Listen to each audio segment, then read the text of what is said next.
Good morning. Yes. Is that working okay? Okay, great. Good morning, everyone. Thank you so much for coming today. My name is Jason Merrick. I'm the Senior Vice President of Product at Tenable. And one of the great joys that I have within my job is going out and meeting with customers and sitting down and having a conversation and finding out, what their challenges are, what their use cases are, specifically focusing on security. So today, I thought we'd talk about one of the biggest challenges for organizations that they're dealing with. An interesting fact, 2024 has been a crazy year. I looked up this fact. There have been over 1,200 documented breaches that have taken place for small and large organizations. And the reason why they've been documented is because of compliance and governance requirements. 1,200, that's a 100% increase year over year. So how has this taken place? And what are some of the examples that we can look at? We began this year about February-ish timeframe, a company called United Healthcare, one of the largest healthcare providers in the US. It was breached. How did it get breached? It was an externally facing Citrix server, was misconfigured, didn't have MFA turned on, and it had 2 high vulnerabilities on it. It was breached. They were able to move laterally. They actually put and encrypted all of the patient data and charged them roughly $22 million to basically unencrypt the data. But the data had been breached. This is patient data. One, they had no idea that the Citrix server was out there. They had no idea that it was misconfigured. So it was a miss, right? Microsoft Azure or Intra ID was actually misconfigured.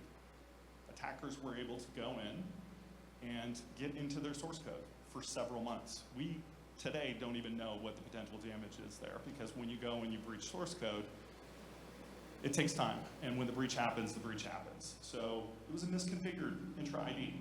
So, sorry, feedback. I picked this one as another interesting one, MarineMax. MarineMax was actually a targeted attack. MarineMax actually goes and builds yachts.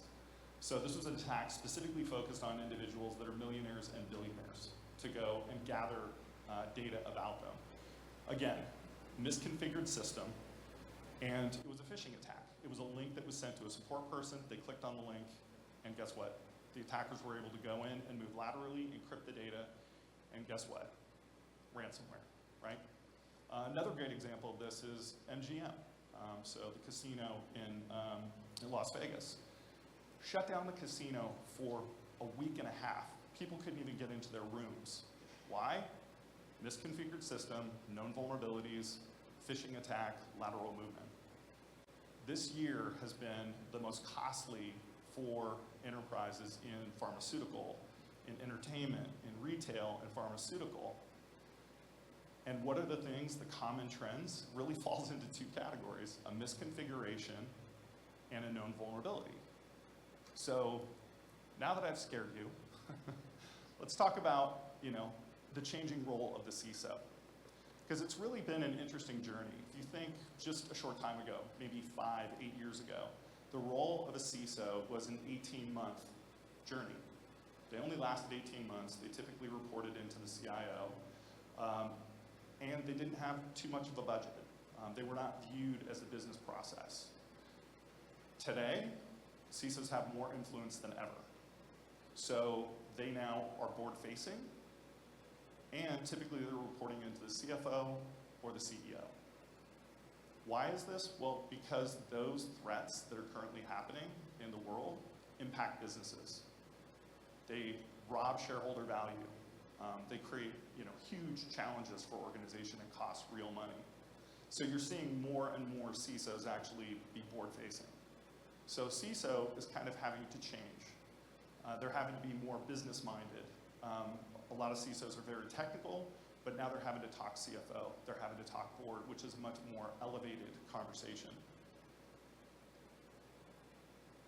They're also having to manage the expanding attack surface. More higher up? Okay, sorry about that. They're also having to manage the broader attack surface. So if you think about it, let's use cloud as a perfect example. So cloud, the big move to cloud over the last decade has been lift and shift. Let's get as many workloads out of our data center and put those into AWS, Azure, GCP, OCI, be able to get those moved over. The security team was not involved. It typically was the engineering organization. So they would go and move these workloads as quickly as possible. Fast forward to today, the CISO is now taking responsibility for that. So what are they looking at? They're looking at misconfigurations and they're looking for vulnerabilities. So they're now having to accept that risk. I mean, at the most simplistic way to look at it, a CISO's job is really two things: mitigate risk and accept risk. So the attack surface is really changing. Identity is another area that is falling under the CISO. We're seeing a lot of organizations move the identity team, which was under the CIO, now moving under the CISO. So they're having to manage this attack surface, have an understanding of what assets that they're responsible for. SolarWinds was a big wake-up call for a lot of people, because now you also have to think about third-party software risk. So this is the software that's packaged in your software, in your executables, in your libraries. So they're having to have an understanding of, what is my software inventory? What is my software bill of materials? Another huge driving factor is governance and compliance. If any of you are familiar with PCI just did, I guess it was about 18 months ago, did a pretty radical expansion within PCI DSS 4.0. This now expanded the boundary that organizations have to go through and scan authenticated scans to be able to go and look at the boundary within customer data, customer information. So a huge expanse that's happening. There's a lot of regulatory regulations that are taking place right now in LATAM and APJ. So more governance is being required for the CISO to have an understanding. And let's not forget about the most popular two-letter acronym out there, AI. So AI is one of those major challenges for organizations in two ways. How are you going to use AI? And with all the folks here, if you haven't created an AI fair use policy for your organization, you should do that. So a lot of CISOs are leading that, having an AI review board. The second piece is how your organization is going through and leveraging AI. So, what LLMs, how are you training them? How are you going to leverage this to do business? So the role of the CISO has massively, massively changed and truly taken a strategic leadership position.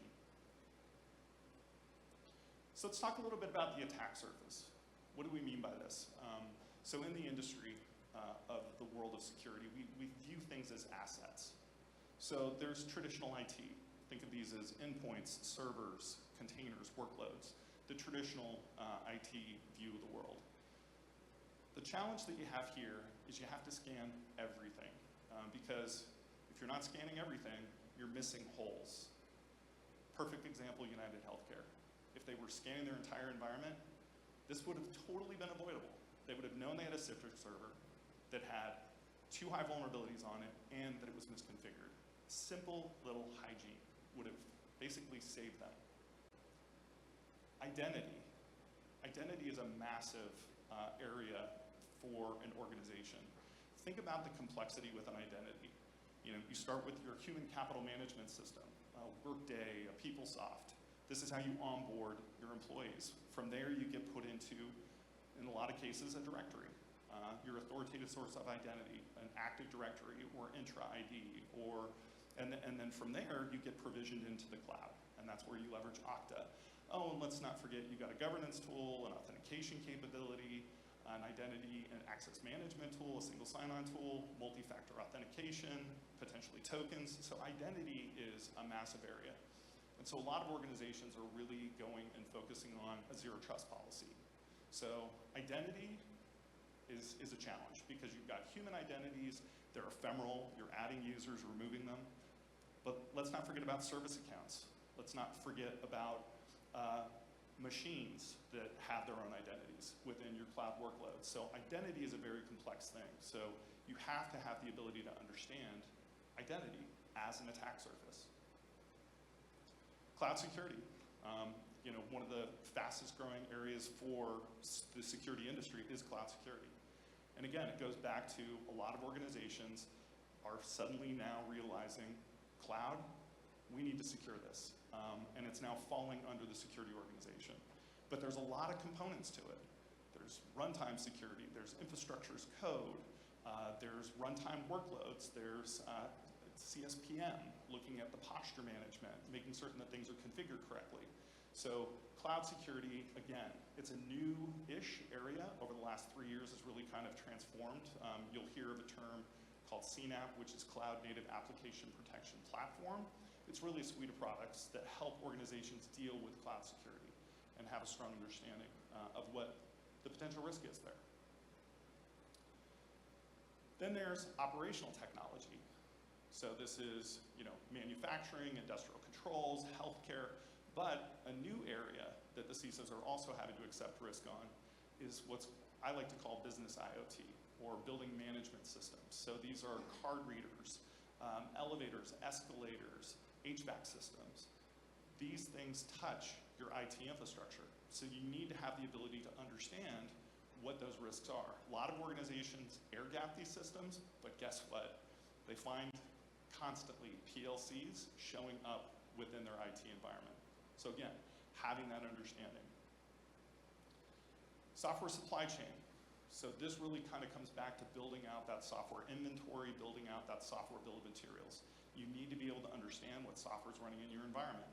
Why? 2 perfect examples.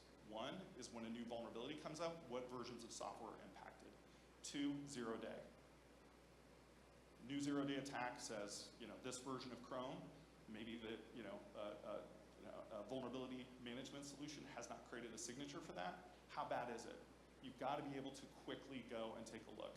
Because at the end of the day, this is all about proactive security. This is about going and looking for those vulnerabilities and mitigating that risk as quickly as possible. And then there's AI. As I mentioned, fair use policy for organizations and AI governance. But how do you enforce it? How do you do it? And the second piece is how do you protect it? So you need to have an understanding. Are employees using AI plugins or Copilot or a ChatGPT plugin in their browser that is not part of the officially sanctioned fair use policy within AI? There's also a second use case. How do I protect my LLMs? How do I make certain to prevent things like data poisoning? How do I ensure that the right users have access to the LLMs and the wrong people don't? So really, really important. This is the challenge that is facing organizations. How do you get visibility across the board? How do you look at things not just from a vulnerability perspective, but from an exposure perspective? And what I mean by that is if you think about it, there are many products out there that can tell you what a CVE is. What makes it different is an exposure. Jason's laptop is misconfigured. He's got Microsoft Defender deployed, but he's got old signatures and it's in listen-only mode. Jason also has elevated credentials. So he's an administrator, got super admin rights, but he shouldn't. And Jason has access to a container that's an externally facing asset, let's say a Citrix server, since I was picking on that before with United Healthcare. It's got open ports and 2 critical vulnerabilities. You're 1 click away from Jason impacting your organization. That's an exposure. So being able to pull together, the critical information. So how do you handle this? How can an organization go through and really have an understanding of that attack surface? And it starts with building an inventory. It starts with having an understanding of what assets your organization is responsible for. So you have to be able to go and pull in all of your traditional assets. So endpoints, servers. You got to pull in identity data, both human and non-human. You have to be able to build out an inventory of your cloud environment. So you have an understanding of what you have in Azure, what you have in GCP, what you have in AWS. You have to have an understanding of what your containers are. You also have to have a viewpoint of what's externally facing. What is part of your public domain, both top-level domain and subdomains? You also have to look at web services.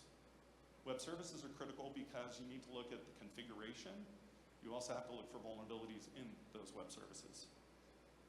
And then the OT IT challenge. Every organization that has a building management system, and those things can cross over.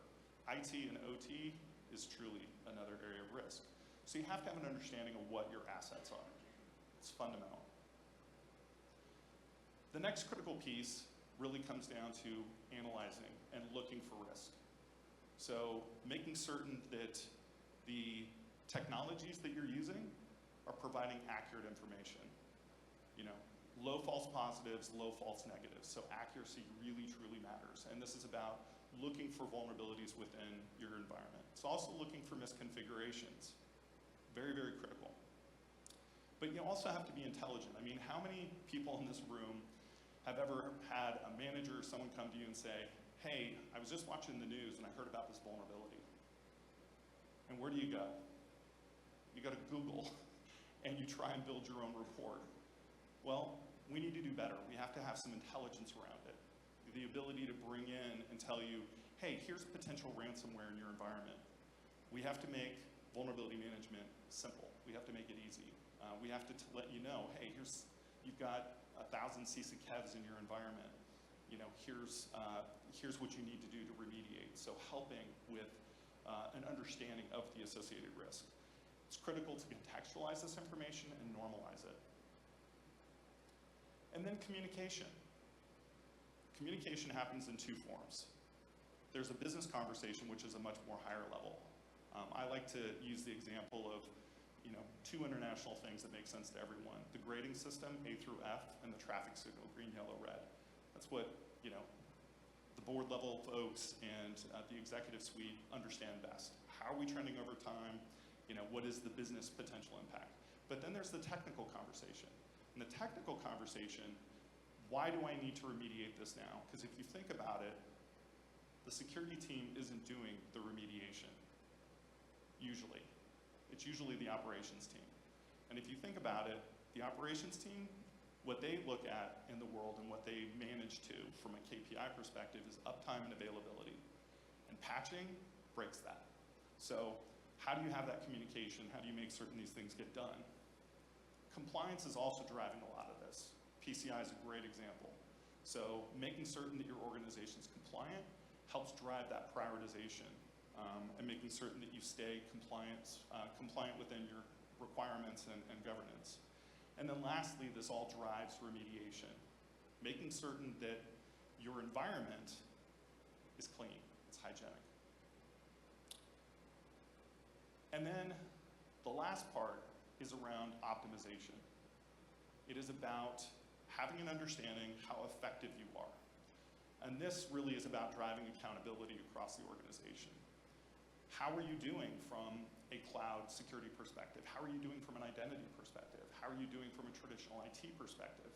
And being able to take a look at that and optimize. To the ability to go and find areas of weakness or needs of improvement. This also drives accountability because you have to be able to share this information with the CIO, with the CFO, with the operations team, because that ultimately drives accountability. If the score is falling down, why is it falling down? And how to go through and do this. So if you think about it, it's a very simple conversation you can have with someone in an elevator. You know, what is it that you need to do? Build an inventory. Analyze that inventory for misconfiguration and risk. Be able to communicate and prioritize. And then lastly, it's about optimization. And if you think about it, the first two areas, inventory and risk, those are always changing. You have ephemeral assets, you've got identities, you know, people being added and removed. It's always changing. So you always want to stay up to date.